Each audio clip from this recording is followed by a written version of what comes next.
Hamma tekshiruvlar tayyor bo'ldi. Xudo xolasa operatsiyaga qarshi ko'rsatmamiz yo'q. Hammasini ko'rib chiqdik. Bugun qandli diabetni ikkinchi tipidan xalos bo'ladigan kuningiz. Xudo xolasa. Xudo xolasa. Sizlarda bo'lsa, kecha biz operatsiyadan 3 soat oldin akamizni duolarini qilib, operatsiyaga kirgizib olgandik. Yana operatsiyadan keyingi holati hozir o'zi haqida aytib beradi. Qanaqa bo'ldi bu jarayon? Qandli diabetdan xalos bo'lish uchun Toshkentdan tashrif buyurgan edi. Operatsiya o'tkazildi.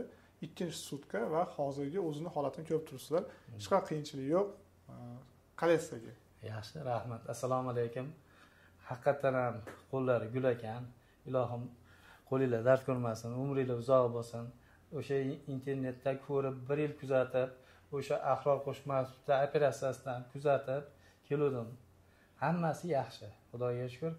Hech qanday anaqa noto'g'ri nima ko'rayotganim yo'q. 9.6 hozir abid qilib bo'lgandan keyingi nimasi 9.6 chiqdi. Bugun ikkinchi kun operatsiyadan keyin o'sha ovqat yeb bo'lgandan keyin 9.6 chiqyapti. Ko'z tegmasin. Xudo xolasa, tushyapti. Hali 1 oy ichida tushib, chaniqlarda o'rni ham bitib ketib, zo'r bo'lib qolasiz. Xudo xolasa, ming rahmat. Hamma dardmanlarga Alloh o'zi shifosini bersin. Sizlarning umringlar uzoq bo'lsin. Rahmat, boringlarga shukr. O'rnlari og'rimayaptimi? Mana hozir aytib pervaskalar turibdi. O'rni yo'q, bosyapman. Yaxshi? Yaxshi. Ahror aka videosini ko'pchilik ko'rgandan keyin baribir bu taniqli inson shunchaki reklamaga chiqyapti deb o'ylashadi.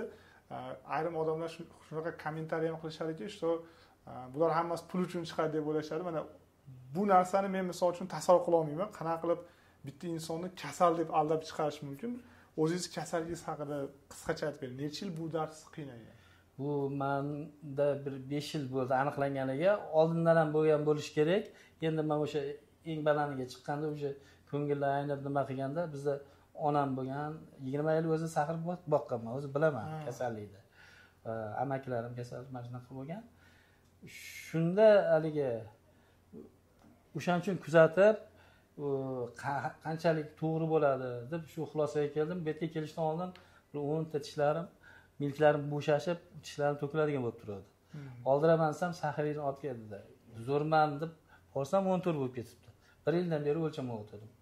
Yo, shu bilan keyin shu yerga kelishga qaror qilib keldim. Kelganimda adashganim yo'q, Xudoga shukr.